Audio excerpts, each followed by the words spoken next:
Hey everybody, welcome to part 2 of this exciting materials adventure inside of RedShift. In this part, we're going to look at subsurface scattering and the skin material. So hold on to your seats, we're about to jump in. Alright everybody, so we're back inside Cinema4D for part 2. So we're going to take a look at the skin shader and subsurface scattering. So the reason I'm starting with skin first is it's just fun to look at and see what it can do. Before we get started looking at the material, I want to show you some render settings that get associated with subsurface scattering and the skin shader. So if we go into render settings under RedShift and then go to SSS for subsurface scattering, you'll see we've got these file drop downs here.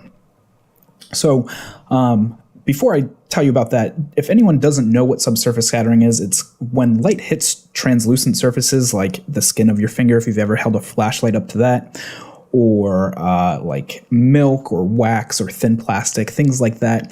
The translucent light that escapes through the scattering that happens inside the material, that's subsurface scattering.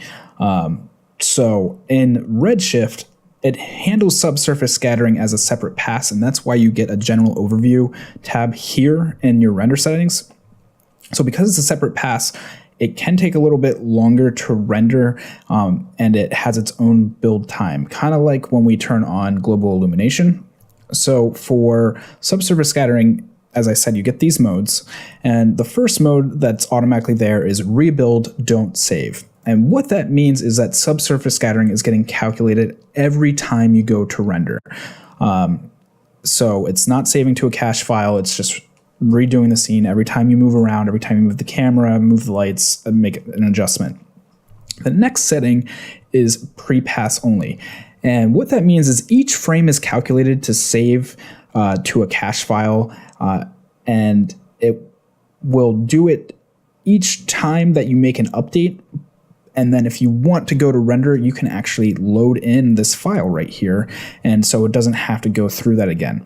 The only difference between, say, rebuild pre-pass only and regular rebuild is rebuild will do a full scope of the scene all the way up to the final frame. The pre-pass won't. It'll just do a quick pre-pass build of it, load it into a cache file, and then you can load it again, but it may not have all the data. At least that's my understanding of it, and as I've read through the RedShift manual. So the next one is rate. And so rate controls the spacing of points, kind of like if you've ever done any Photoshop work with anti-aliasing, or even in standard renderer where you can choose anti-aliasing settings.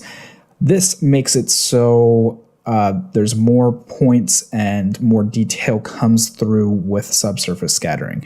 Again, that's gonna increase your render times. So if you're doing an epic movie, then of course you're gonna want the best detail possible.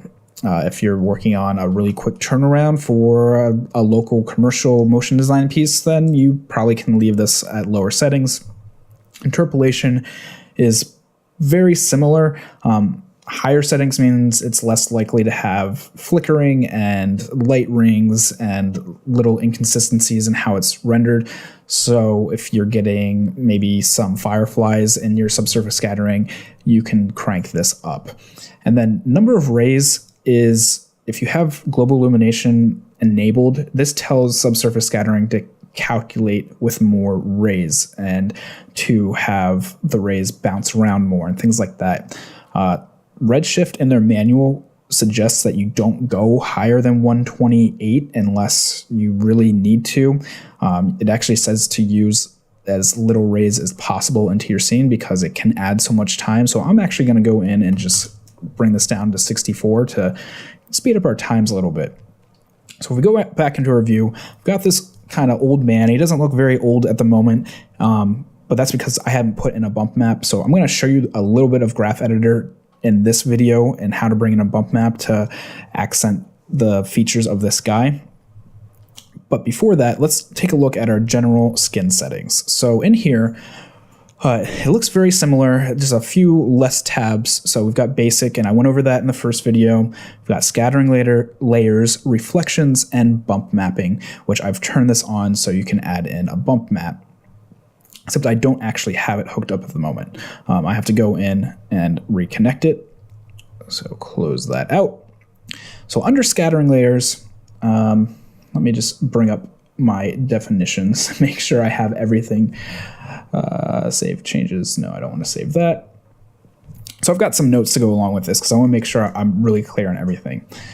So scattering layers for the skin shader has this common area, these 3 layers of skin, and then single scattering. And then this is actually from turning on the bump map there. So under common, it starts off with 100 as its base. And if I bring that down to 100, we're not really going to see anything happening here. I don't have a light that's powerful enough to really accent subsurface scattering at the moment. And I'll turn that on in a second after I go through some of these definitions.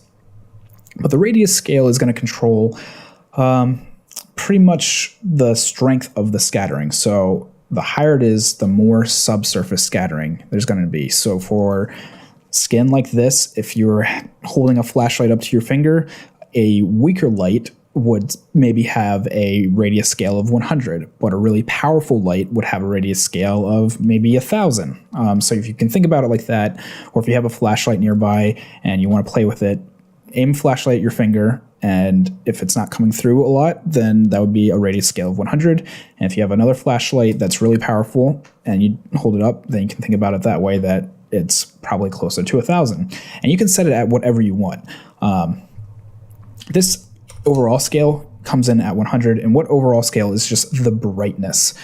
So how bright the light comes through. It really helps dial in intensity, and if you want more photorealistic looking skin, then this helps dial that in. And that's the same for diffuse too. So diffuse is how much of the subsurface effect you get.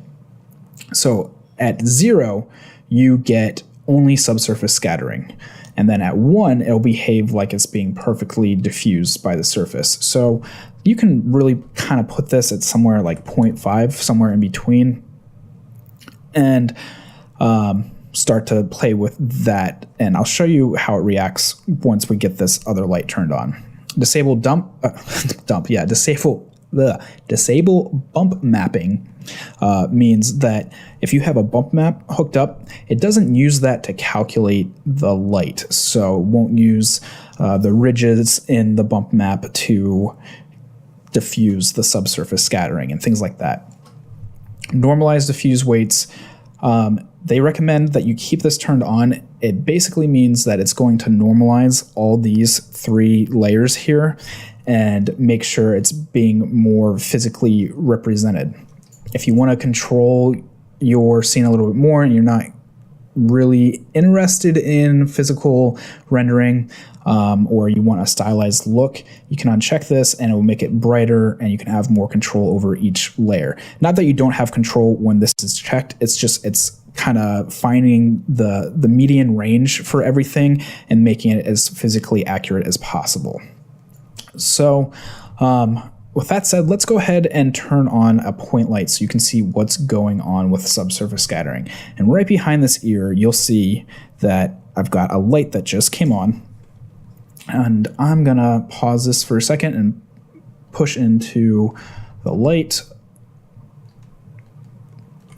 So let's turn this back on. And sorry, I just hit my mic. So this is rendering now. And you'll see not much is going on. And that could be for 2 reasons. It could be because I'm just using the standard IPR, no buckets, or it could be because we don't have enough settings at the moment. So why don't we scale this up to, say, 500 and see what kind of effect we get. And we'll see if we have to turn on our buckets to really get the calculation working as we want. So like I said, subsurface scattering has its own calculation, so it can take a little bit longer sometimes.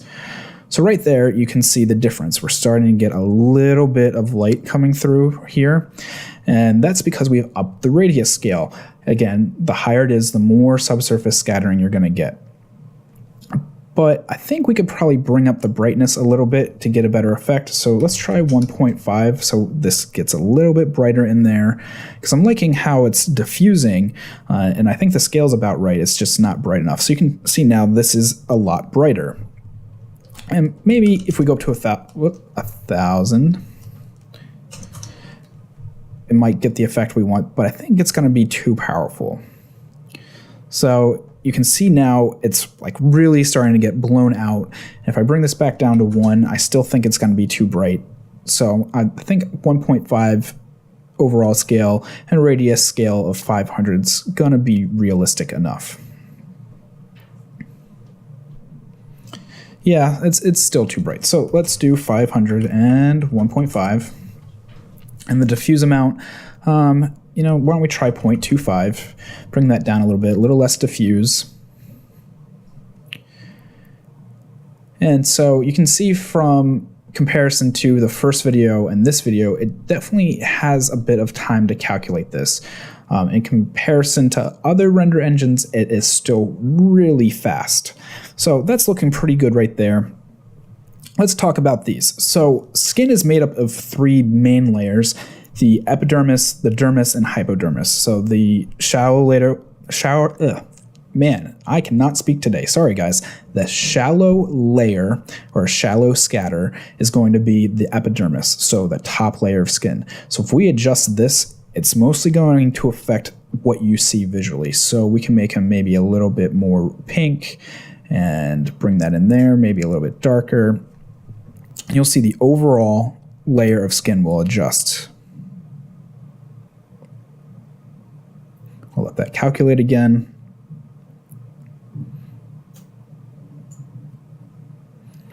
There we go. So we still get that same glow. It's not really affecting that, it's just affecting the color that comes through.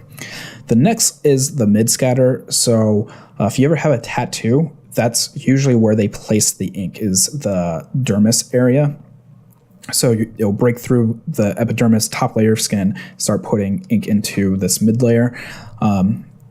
If you look at it, this is the least effective one through the standard setup.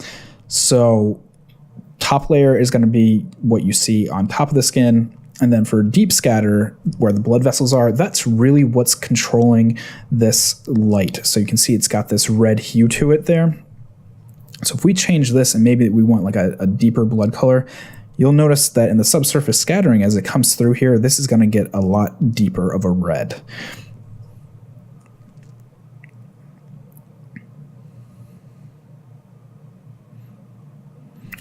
So now it almost looks like it's not coming through because it's blending in so much more. That deep red is so powerful. So if I bring this back up, maybe we can make it a little bit more red and saturated. You'll start to get a much more pink hue. And you can see that even the overall base of this man has gotten adjusted, and it's got a little bit more of a pink red hue to it now. So just to show you what the mid-level scatter will do, why don't we just make it blue for fun, and you'll see it has very minimal effects. You can see like a little bit of blue came in there when it was calculating. Even if I bring the weight up, so it's getting a little bit pasty, but when it comes to final render, it's not going to have nearly the strength that the other 2 layers have. So it's a little bit more pasty, but you can still see this pink in here is really controlled by this deep scatter, and then the overall color that you're getting on top of the skin is this shallow scatter there. So I'm going to bring this back down to this kind of yellow area, bring this back to, let's say, like 0.1 is good. And that's the basics of how subsurface scattering with skin works. Under single scatter, this is kind of controlling the intuition of the color. So black means that it's being fully absorbed, white means that light will pass through without any absorption, and everything in between controls that. So if you want to scale how powerful the absorption is, 0 equals none. Everything has just a little bit of absorption, so that's why it's at 0.01. And then if you crank it up, it's going to get absorbed more. And then if you darken this up, you'll get even more absorption. So you see this starts to go away right in there. So it's not nearly as powerful. I'm going to go ahead and bring this back up to white. Scattering is just like scattering everywhere else. So how much it's scattering the rays around. Samples, you know what samples do at this point. And phase is it adjusts the forward and back scattering. So if you want it to scatter more forward towards the camera, then that's going to be numbers between 0 and 1 up here. And if you want it back away from the camera, then it's going to be -1 up to 0.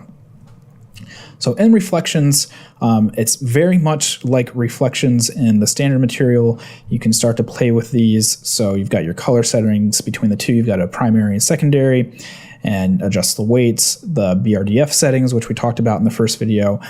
And really, you can come in here and just have a good time and see what is what and get really nitpicky with your settings. I'm not going to go through all these. I want to keep this a little bit shorter, less technical than the first video. Again, you can disable bump mapping and how it affects reflections. Optimization, there's some more stuff in here about having it only affect the specular highlights, so like really the hot spots in here and those highlights. Trace depth overrides, which I haven't gone over for optimization yet, and maximum trace depth. I haven't done a video on that yet. So hopefully in the coming weeks with AOV and all that, I'm going to start talking about optimization as well. So I said that in the first video, but just to reiterate. And then bump mapping, this lets you bring in a bump map. So I'm going to pull away from this guy a little bit, get him a little bit framed up here. Man, he's looking really kind of orange now. I'm going to bring this down some. There we go. It's looking a little bit more realistic. So inside the material editor, you can click on Edit Shader Graph, and this will pop up. And you can do a search for a texture. And I went over this a little bit in the very first video, just the RedShift overall video. But so if you want to bring in a texture, something like scratches, things like that, all you do is do a search for textures. It's also just under the texture category. So flip this down, you've got a bunch of options. You can play with those, and I can go over those in another video, more advanced material editing.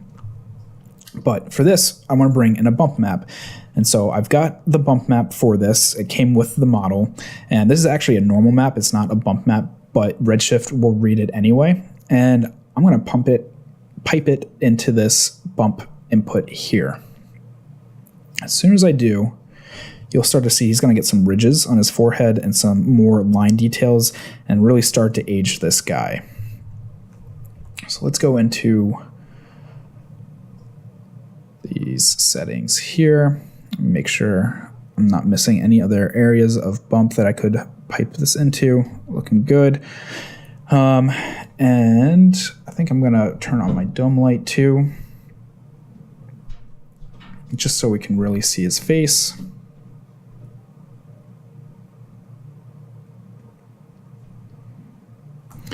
So up in here, you can see that there's just a little bit more detailed lines coming in, but it's not very much. And that's because there's also a normal map utility.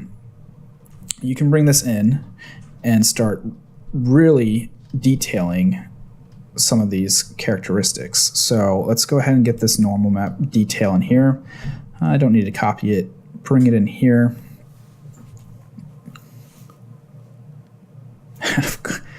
Oh my God, Cinema, why are you crashing? Oh man, Cinema.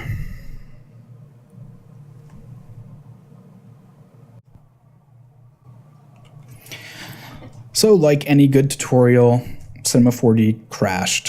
So here I am, and I've got the bump map piped in, and you can see there's even some eye detail in the material too, because there's actually a diffuse material that comes along with it that has the eye details.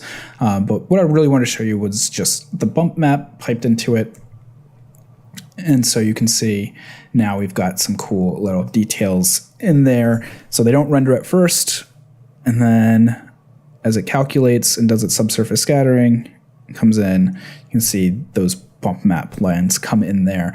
So like any good tutorial, I had a crash. Sorry, guys. So anyway, this is how you get through skin and subsurface scattering.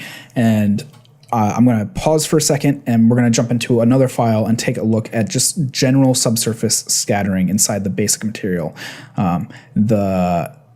The report from RedShift is that you shouldn't use the subsurface scattering material. One, it's just not as advanced as the basic material, and two, it's not as user-friendly either. So hang on for 1 second, and we're going to jump into another scene. All right, so in this scene, we've got our cool Hulk guy bodybuilder back. And I'm going to turn on this dome light here. And you can see his basic outline going on. And kind of got some scattering going on, but nothing very pretty. It just kind of looks like milky cloud. And the way I've got this set up is inside the material, I've gone in and turned off this weight of the diffuse, cranked that all the way down. I've turned down the reflection quite a bit. You can see the specular highlights are in there just a little, but not really. And then under refraction, there's no refraction. And here I've started to adjust the settings. And you'll notice it's the same as the skin editor. So we've got what kind of intuition you want. And so transmittance is a little bit more artistic friendly or artist friendly, and then extinction is a little bit more scientifically based, so you'll see coefficients and scale and all of that. So if you want to get really scientific about it, this is how you can go in and make those adjustments. I'm mostly going to stick to transmittance, and you'll see it's almost identical. The other one had a little bit more sharpness to it. And so just like in skin, absorption scale is how much the effect is going to be scaled up. So 0 means no absorption, light should pass through it. And I've got a little bit of scattering on, so if I do that, you'll see it goes completely black, and all that remains is just these little bits of specular hits from the reflection up here. But if I turn back the scale, just even 0.1, and I add just 0.1 of scattering, you start to get that cloudy, milky effect back. And if you go in and go into milky coffee, you'll start to see some of these similar settings set up. So what I'm going to do is I kind of want like a cool glow going to it. So I've got another point light set up, and it's blue. I'll turn that on, and you can start to see that's wrapping around here, but it's not really coming through the way I thought it would. So what we can do is bring this down just a little bit so more light comes through, and same with the scattering. Now we've got this cool subsurface glow. And if you remember in the first video, I faked that really easily under using backlighting and translucency. And it was a lot faster too, it was almost immediate. So just as a compare and contrast, in the first video, you just make the adjustments up here, and you can get some really nice effects like this and gummy bear type looks. Down here, you're going to have even more control, but it's not going to be nearly as fast. As I mentioned, talking about skin, this renders as a separate pass, so you can have more control, but it also has more detailed rendering. So let's go ahead and bring up this absorption, and you'll start to see the light really gets absorbed in these areas. And if I crank it up even more, it's really scaling up. And if I delete one of these zeros, you're going to see that not nearly as much light is passing through. It's really getting scattered around inside. And go up a little bit more. And so now it's almost like it's not coming through. It's getting scattered. You can see the effect happening, but it's not letting the light out at all. So let's keep it down at, say, 0.01. I'm going to bring this absorption scale back down to, say, 1. And so to show you how the phasing works, I'm going to crank this all the way up to 1, and you'll notice nothing's happening. And if I bring this back in, it'll start to slowly bring in the scattering in the front of our model here. Bring this back in some more. It'll start to fill up the rest of the body. And as we go back down closer to 0, it's more evenly dispersed. And the opposite is true too. So if I start -1, we're getting nothing. Nothing's being scattered. If I bring it in a little bit, it starts to fill in from the back. So it's scattering, but it's coming in from the back. You can kind of see how it's being interpolated here in this image. If we bring it forward even more, we'll start to see some of that blue filling in from the back. As we get even closer, it's going to be coming in from the back some more evenly dispersed, as we just saw. If we reset it to 0, we get back to our original effect where it's being dispersed evenly throughout. So multi-subsurface scattering looks almost identical to skin, and that's because it is. It can be thought of the same way as having, the epidermis, the dermis, and the hypodermis. So if we crank this up, RedShift is already trying to calculate. There we go, crank that up. And let's say we do 1,000 again. And we can start to make some adjustments in here. Remember, layer 3 is actually gonna control like the blood. So we'll go in here and make this kind of like a blood red. I might have to turn down my absorption here. 0.01 should be all right.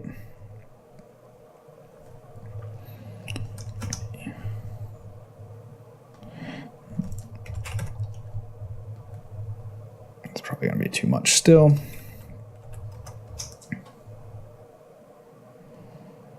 It's all right. And then for the radius, this can be pulled back a little bit, pulled back a little bit. And I think this, because this light is blue, we're not getting the effect that we want. So I'm going to go ahead and put this back to white. There we go. So now you can start to see a little bit coming through, a little bit of the red in there.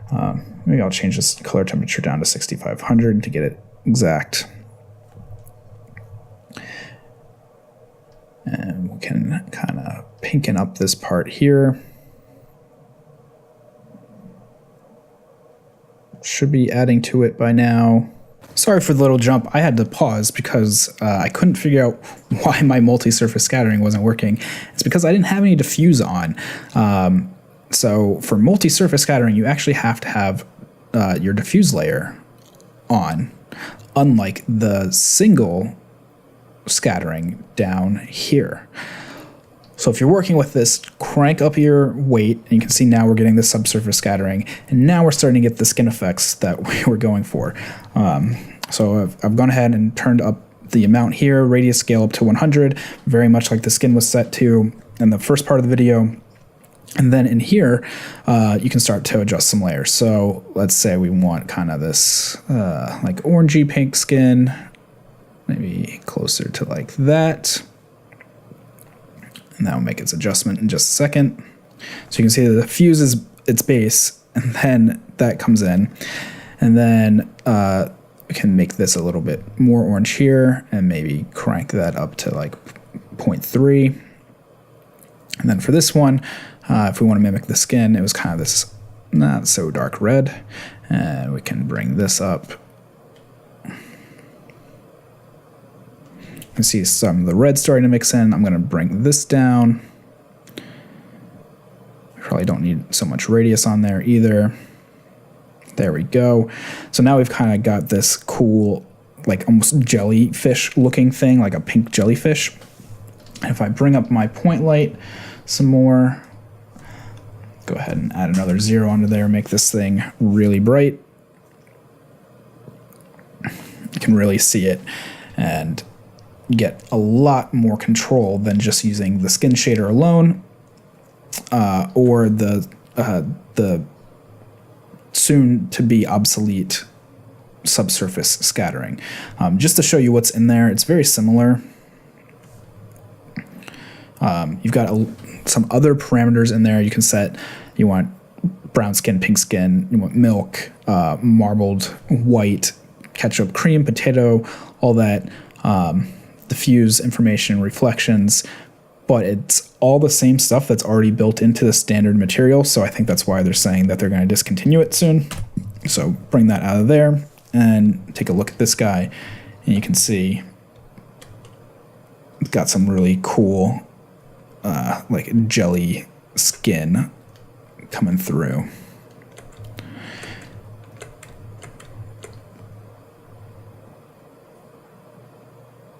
Let that load up there. There we go.